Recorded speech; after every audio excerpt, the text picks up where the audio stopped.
All right. We have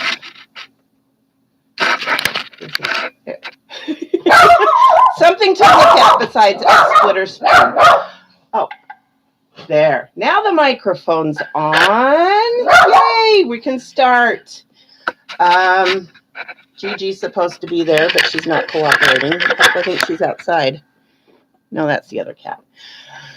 Hello, everybody, and welcome to the stream. I'm here with John Olsen, who I've known his entire life because he's my brother. Say hi, John. Hi, guys. How's it going? Creighton's here. Creighton. Sorry, Creighton. I see ya. We're on. This is to celebrate my 1,000 subscribers that I never thought I would get to, ever. Yay, congratulations. Thank you. So John has written a couple of books about our area and specifically about the house we grew up in, which is insane. And so, yeah, we can start talking about that. And if people show up and have questions, we can go from there. Awesome. That sounds good. Yeah. So, yeah, like you were mentioning, it all kind of started with both of us with the house that we grew up in. It's very active. Always has been our whole life. I don't know how much you've gotten into it through all of your podcasts, but it was really active. And I remember being around 8 years old when I finally started realizing it, and you and I were able to talk about it, but our parents didn't necessarily always want us talking definitely to people outside of the home. Yeah, especially back then, it was kind of like, oh, okay, you're crazy if you believe in that stuff. Nobody talked about it. But... Right. It's a lot more open now, but yeah, and growing up in a smaller town, and people, especially Dad was afraid that people would think we were crazy. But so personally for me, I started when I got into high school, some of my friends, I think I just crashed it. At least the video. Can you still hear us? Hi, Richard. Can you guys hear us okay? I hope so, because I'm not hearing anything on this. Okay. Anyway, keep going, John. Okay, sorry. No worries.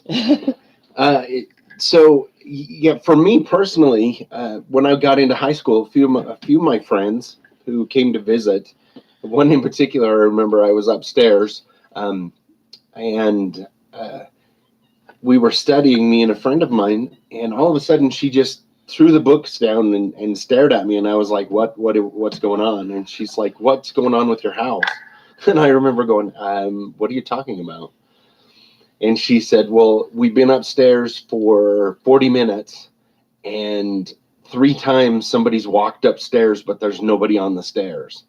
And I had to admit, oh, well, my house is haunted, and and I had to explain. And then after that, whenever there was a bunch of us out doing something at a party, whatever it was, somebody would inevitably say, oh, hey, John's house is haunted, have him tell stories. And so I would tell stories about the house. And then shortly after that, people started coming to me and saying, well, I heard that you've had experiences. I want to share my experiences. And before long, I was telling them, I want to write a book someday. Do you care if I share your story? And so I started collecting stories. And so that's how I really got started on my side with the books and everything like that.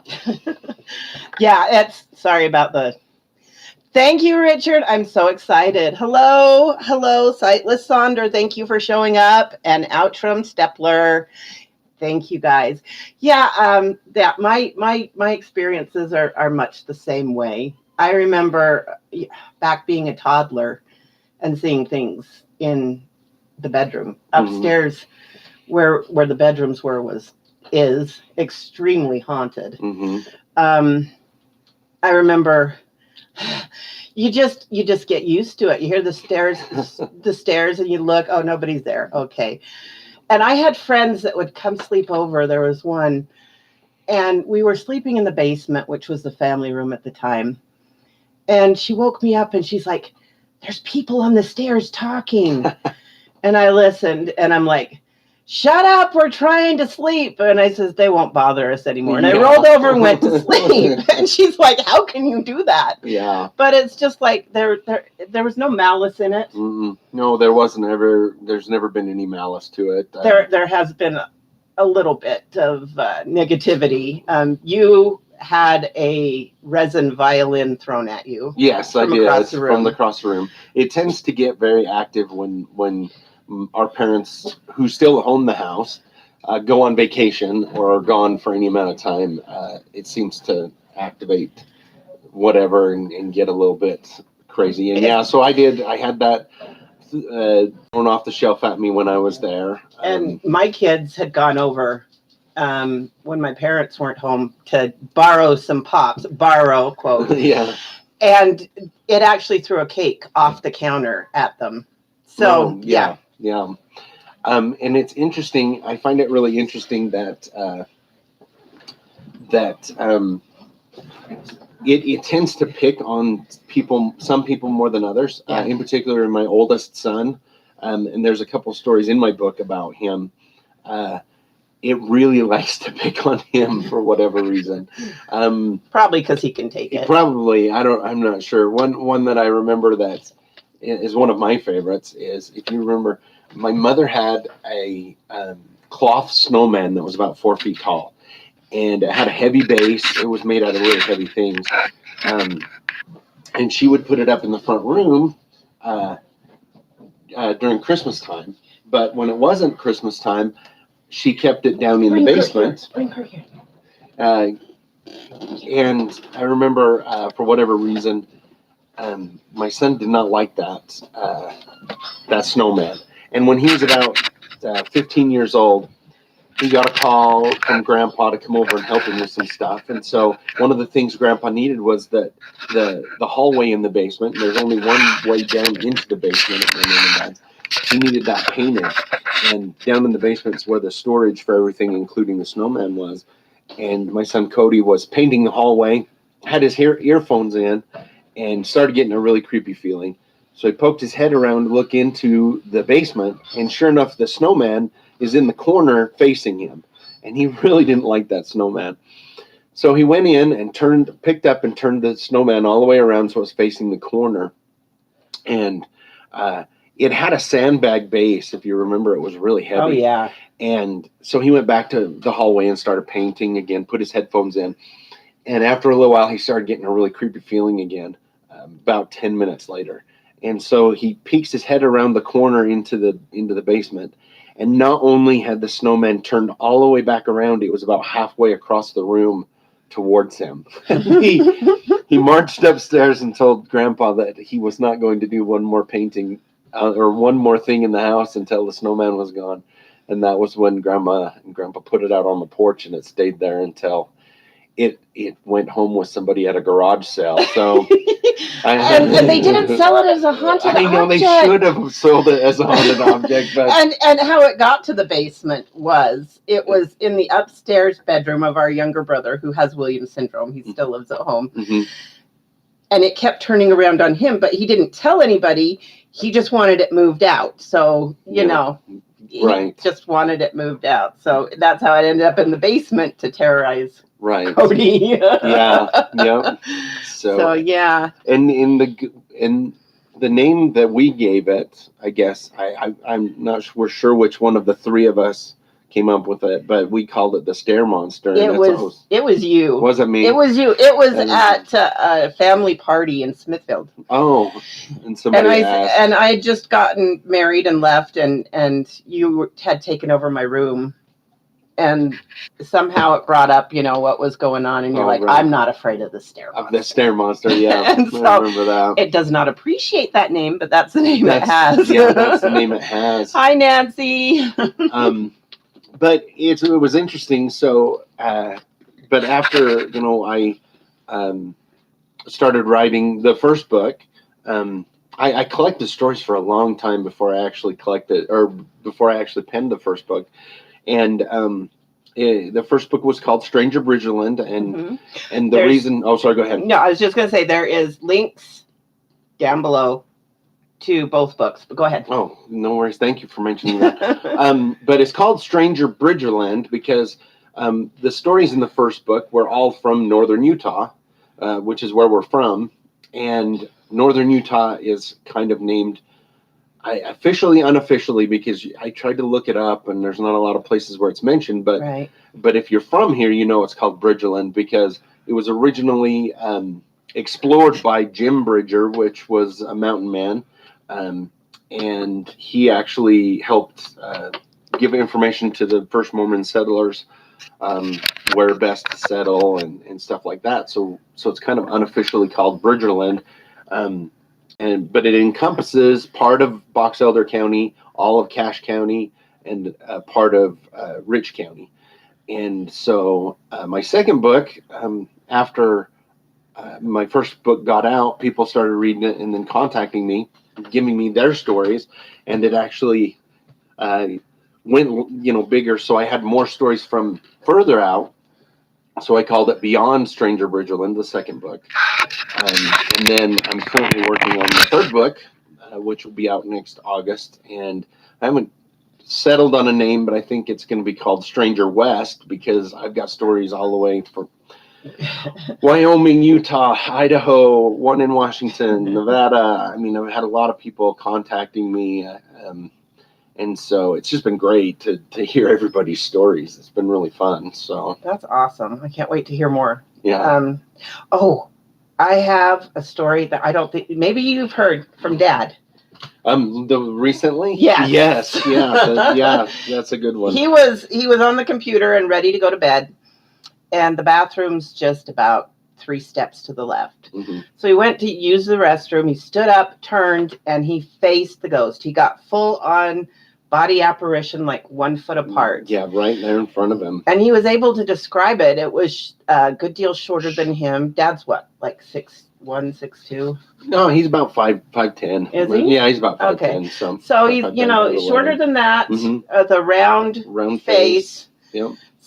Clean shaven, and he jumped back and it was gone. But that was quite a thing. Yeah, that was really interesting because a lot of the apparitions the apparition that I've seen and that Mom explained has always been the tall man with the hat and the overalls. That could be the shadow people. Right, that could be the shadow people the too. Hat man. Well, the shadow people. It was interesting, and I don't know if I mentioned this to you or not, but when our grandmother passed away, who lived about a block away, they were cleaning up the house. They were going through an old photo album, mm-hmm. and they found a picture of the family that used to live in our house. Oh, yeah? And sure enough, here's a guy, really tall, skinny, overalls, white shirt, and a hat. There you go. There you go. So that's the guy that used to own it in the 20s. Yeah. And so he was family. Be him. And he was family, yeah. So I can't remember the name off the top of my head, but yeah. So it's Thank really you for stopping, Nancy. I'm so glad you stopped by. Enjoy work if you can. But yeah, no, I mean, that's quite likely because it did belong to the family for a while, and then it went out, and then my parents bought it back. Mm-hmm. And it had been abandoned for I think 6 years when they bought it again. Yeah. But it's obviously a very old house, Victorian, old A-frame home. It built in 1883 is when it was built. Okay. So, yep. All right. So yeah, it's been added onto and mm-hmm. taken down, and I found pictures the other day when we tore off the old kitchen, which was an add-on. We had so much fun because we took markers and wrote all over the wall. I know, and our mother freaked out when we did it. And I'm like, We're tearing it down. We're tearing it down tomorrow. We can color on the walls for the first time. And she freaked out for a minute, and then we're like, we're literally going to tear this wall out tomorrow. Yeah. But yeah, that's pretty interesting. But... Yeah. Well, it's, one more story about the house that we grew up in. It was more recent for me. About 4 years ago this month. Mom and Dad were going on a cruise, which they always do this time of year, on a trip or a cruise. They have their semi-annual last trip ever. Right, exactly. They say that every time. They're always like, "This is our last vacation." I'm like, "Just go on vacation. Don't call it your last vacation." But it's funny because I told them that they're off by a week this year because they're actually going to be home for my birthday, and they're always gone on my birthday. Right. So I was house sitting for them. My mom has a little dog, a little Shih Tzu, and so we usually, when they're gone, we'll go keep an eye on the house, and somebody will stay there for the weekend. Right. So me and Colton, my youngest, were staying there. And this story is actually in my second book, I believe. But it was getting late. It was about 11 o'clock. We stayed up late. Colton was excited to stay up late, and he had fallen asleep. So I carried him upstairs and came back downstairs because Bassa really likes to sleep with whoever's there. He always sleeps with my parents or my brother, or if somebody's staying, he has to sleep at the bottom of the bed. And he was in the kitchen in his little bed, and I asked him if he wanted to go to bed, and he kind of looked at me and then rolled over and fell asleep. And I said, "Well, fine, I'll leave you here." And so I went upstairs. We were sleeping upstairs, me and my son, and went to bed. And about 2 o'clock in the morning, I woke up to just this horrible racket going on downstairs. And Bassa's barking, and I can just hear bang, bang, bang. And so I get up and I go downstairs, and as I hit the bottom step, the banging stops, and the cat's gonna knock the plate out. Oh, the banging stops, and the dog barks a couple times and stops, and I go into the kitchen and I flip the light on, and it's about that time I realized what the banging was, because every cupboard in the kitchen is open and askew at a certain level, and I realized it was all of the cupboards that were banging.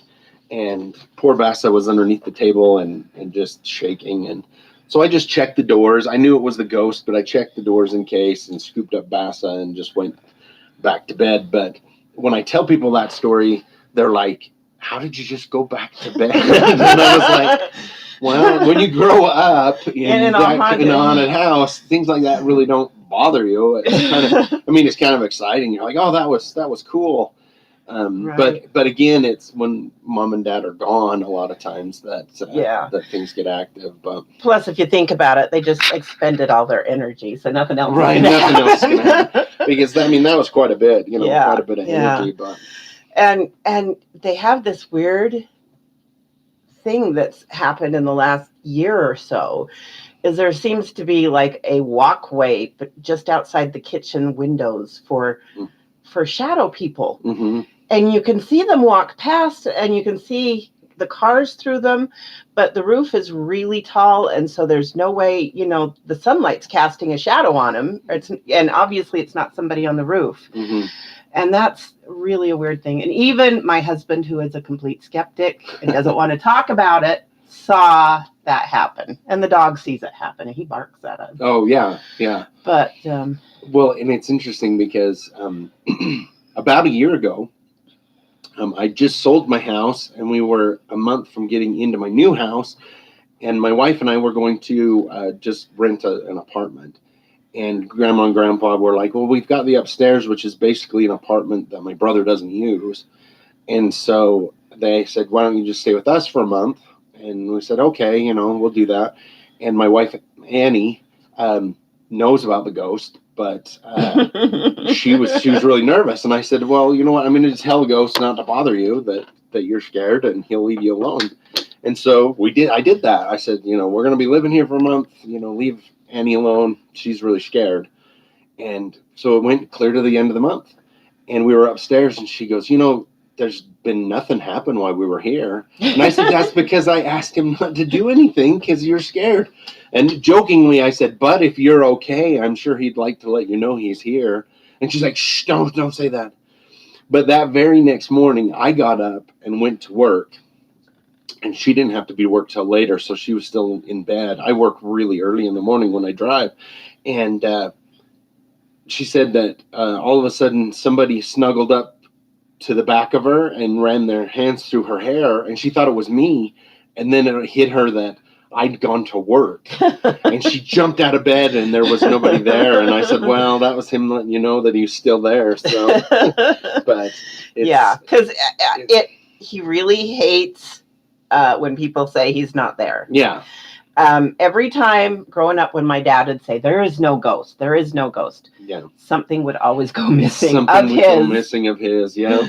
So very interesting. And the ghost decided you were not to have a BB gun when you were young. Nope, that's never showed up. My dad never showed up. My dad hid my BB gun, and now it's disappeared. So I mean, sure, someday when they tear the house down, they'll find it. But when we did construction on the house with Grandpa, and my dad is a carpenter by trade, so he did all, most of it by himself, and we helped him. But we always found interesting things in the wall, toys, and they found that a wash basin with a pitcher, and the chicken. There's a petrified chicken underneath the house that they didn't move, and oddly enough, I was looking that up and doing some research, and that's actually a Norse tradition. Yeah. That the pioneers brought with them, that they had to have a chicken or something underneath, a chicken or a cat or something under the house, which is really weird. So we left that, which because you don't want to mess with don't want to mess with bad luck. No, don't want to mess with any kind of bad luck. So it's kind of interesting. Yeah. But I've had. I'm sorry, I don't mean to be talking so much. No, you're doing great. You're doing great. So after the second book came out, I just had a ton of people contact me with stories. And in my second book, I have another section in there that's called Glitches in the Matrix. And they are stories that people have that they don't fit in the category of a ghost or a Bigfoot Hi, Julia. Cryptid or anything like that. Hi, guys. I hope you're enjoying it. So I've actually had a few more people come forward with those that are going to be in the next book as well. One in particular that comes up that I found really fascinating. A gentleman contacted me from Colorado, and he grew up in Colorado in right around the time I did. So it was the early 80s, or early 90s, late 80s, and he graduated from high school, and he goes away for 2 years. He's LDS, and he goes on an LDS mission. But when he comes back, and back then, you actually have to write to people. It wasn't email. It wasn't any of that stuff. Right. He comes back to find that that one of his good friends had passed away. A girl by the name of Diana had passed away, and he was really bummed about that. And went and read her obituary. Even found her grave. She had an appendicitis, and it had burst, and so it kind of upset him. But he goes off to Utah to school, gets married, stays in Utah, comes back and forth. But 1 year, him and his wife go back to the small town that he grew up in for Thanksgiving, and they're getting ready for Thanksgiving dinner, and his mother says, "Hey, we're missing this. Can you run to the store?" It was whipped cream. And he's like, "Yeah, I'll go." So he volunteers and goes up. And he's in the store walking around to try and find the whipped cream, and he comes around the corner and runs smack dab into Diana. Oh, wow. And her kid.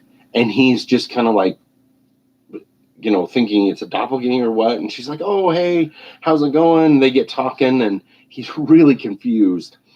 And asks her, he says, "Oh, I thought you were really sick right out of high school." And she goes, "Oh, I had appendicitis, but it burst, and I almost died in the hospital, but I made it." And so he even drives, doesn't pick up the whipped cream. He drives right from there to the cemetery where her grave was. Her grave's not there anymore. Oh my gosh. That's a real glitch. It's like a real glitch in the Matrix. He remembers going to the grave. He remembers reading the things. He remembers everything. But now whatever it is, whatever has happened that's changed is that she's not alive anymore. Wow. And so, but he came to me after reading some of the other glitches in the Matrix, saying, I'm glad that I'd heard or come across your book, because I didn't know what to call whatever experience I had, but that's exactly what it is. Something changed. Yeah. Anyway. They know all about that. That's part of the horror